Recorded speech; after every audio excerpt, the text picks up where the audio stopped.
everyone, my name is Andrea. If you don't know me, you should subscribe because why not? You should also hit the notification bell down below to be notified every time I upload a new video. But anyway, today I will be sharing with you guys all the books I read in February. I had a pretty good reading month and I read 10 books, which is a lot, especially since February is such a short month. It just felt so long to me and I just can't believe I got through that many books. I'm really happy. I think in January I only got through 7, so we love to see it. We love that. A lot of the books I read were rereads, and then I also read a lot of romance books because I did a whole vlog where I read only romance books for like 2 weeks. So if you haven't seen that, you should check it out. But let's just get started. So the first book I read was The Roommate by Rosie Danan. This is an adult romance about a woman named Clara who decides she is going to go after her childhood love and she's going to move to LA and move in with him. But she gets there and he's like, hey, I'm leaving and I rented out my room. So she ends up being roommates with a complete stranger and does not get to rekindle her childhood best friend and profess her undying love to him.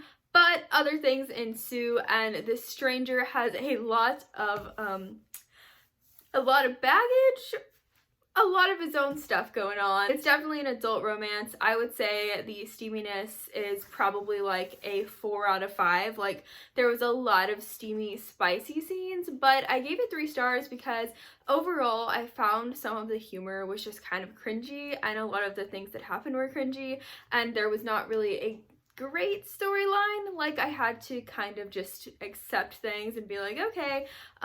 It was definitely an easy, quick read, so I got through it pretty fast and it was entertaining for the most part. So it was a 3, which is right in the middle, and it's not good, it's not bad, it was just a read. So then I decided to pick up The Selection by Kiera Cass. And I only read this because it was a romance, and I figured what better time? Like, when else am I gonna read it? It's in a futuristic world, and basically America is no more. It's a new country called Ilaya or something like that.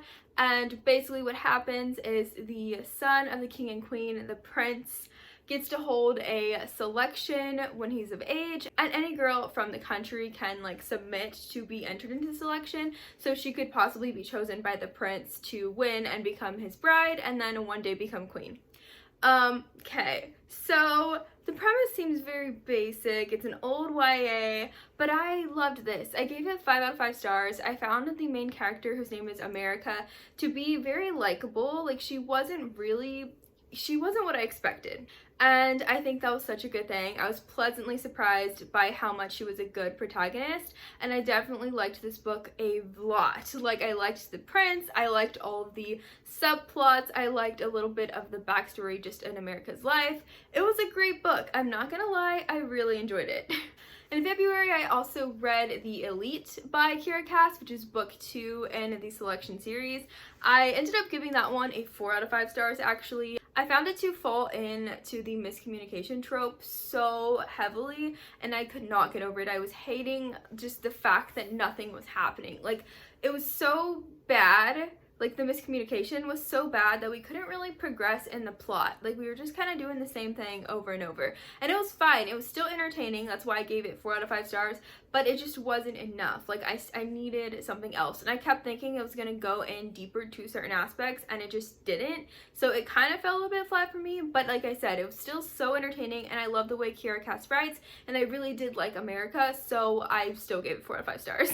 Also read The One by Kiera Cass, which is the 3rd book in the Selection series. I ended up reading this entire series in February because I just could not put it down. I just wanted to read them, and they took me like 2 days each. It was such a quick read. But I gave The One, I gave it 4 out of 5 stars as well. I definitely liked this one the least. I thought it was an okay ending. Like, it wasn't anything huge. It was definitely what I wanted and what I expected. But it was just, again, like, we're just doing the same things. Like, she could have delved into a lot more things in the world and a lot of things that she was alluding to and setting up, and it just never happened. We're just still along for the ride of America, not knowing if she wants to go with the prince or if she, you know, wants to pick her childhood best friend, who was also her boyfriend. If you read it, you just know what I'm talking about. And so it was frustrating. It was definitely a frustrating read, but like I said, it was entertaining, so I still give it 4 stars. Next, I read Burn For Me by Ilona Andrews. This is a paranormal adult romance. This one is all about a girl named Nevada Baylor. She's kind of a detective type thing, and she also has magical powers, which is cool. I thought I would really like this because I love fantasy and I love romance, so I thought a paranormal would be kind of just what I needed.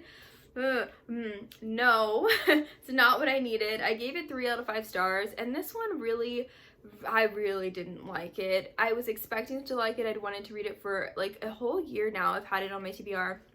It just didn't do it for me. So basically, Nevada Baylor gets assigned to track down this person, and he is like a really powerful mage. A really powerful person, and in doing so, she meets this other really powerful mage.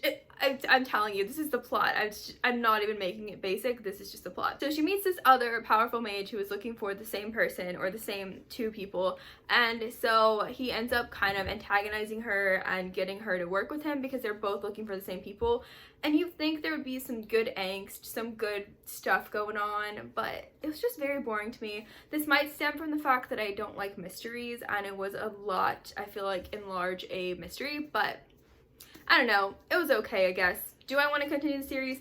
Not really. Do I have like a couple of the other books on my shelves? Yes, and I think I'm gonna unhaul them, but we'll see. 3 stars though. Didn't deserve anything more. Maybe even deserved less, but there's that. So in February, I also finished my reread of Kingdom of Ash. I had been listening to it on audiobook since since January, but I had started my reread last year of Throne of Glass, and I finally finished with Kingdom of Ash, and I'm kind of sad about it, but of course I gave it 5 out of 5 stars. Gave it 5 stars the first time. The second time, I probably would give it 10 out of 5 stars. It was just so good, and I didn't read the little copy, but isn't this little copy just so cute? Yes, okay. Anyway, yeah, I gave it 5 out of 5 stars. What do you expect? Perfect ending to a series. I think it's just a very good ending in general, and a lot of things, like everything gets wrapped up pretty good, so I loved it. I was still doing my rereads of A Court of Thorns and Roses so I could be ready for A Court of Silver Flames, but we're not going to get into that yet. So I finished up A Court of Wings and Ruin, and I think I ended up giving this one 4 out of 5 stars. I always found this one to be the weakest out of the trilogy, and I still think it was the weakest. It just didn't have high stakes. Like, I don't know if it was because it was a reread, because usually on a reread I give everything 5 stars because if I reread it, I obviously liked it enough to give it 5 stars, but this one is still 4. There's just something missing in this book that it just didn't do it for me, you know? So 4 out of 5 stars, still good, still really loved Rhys and Feyre's journey coming to an end, but you know, it just was a little bit anticlimactic is what I have to say. So then I went back to my romances and I read The Duke and I by Julia Quinn. This one is an adult historical romance, which is a lot different than what I usually read, but I was so surprised by how much I loved it. I gave it 5 out of 5 stars. I thought I did.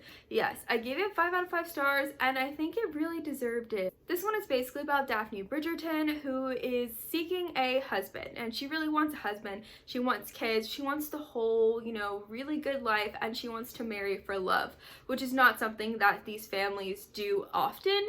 If you can find something that's going to give you some political gain or just get you in a better position in the world, you're going to marry them. But Daphne Bridgerton does not want to do that. She wants to follow in her parents' footsteps. She wants to have family, like I said, and marry for love, which is not a lot to ask for. But she's not really getting the suitors that she wants or the attention that she wants, so she comes up with this plan when she meets the Duke of Hastings, who is named Simon, and they kind of form this plan to where they're both going to pretend to be courting each other, going to pretend to be in a relationship, so that Daphne can be seen as more likable by all the other suitors, because if one person puts an interest in her, all the other men are going to be like, oh, she's like taken almost, oh, she's gonna get married maybe, okay, let me go try to steal her and get her for myself.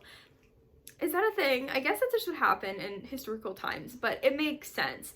And Simon, on the other hand, never wants to marry. He does not want love. He does not want kids. He does not want a wife. He's tired of all these moms pushing their daughters on him. He does not want it.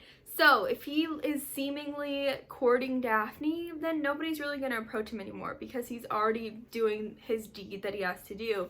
So they form that. And in the process, maybe they fall in love. Or maybe only one of them falls in love and the other just isn't feeling it. So it's a great fake dating trope. It's really great. And I love the historical romance vibes. I love the way they speak, and it was a nice time. 5 out of 5 star read, yes. And then I watched the show, and it was great. I also liked the show a lot. So then I finished up the entire A Court of Thorns and Roses spill, and I read A Court of Frost and Starlight. I gave this one 4 out of 5 stars. It's also just not a strong read. Like, it's just not. And you know, I'm glad it was so fast. Like, it takes you maybe an hour to read this, maybe 2 hours. Like, if you don't stop, it's so quick.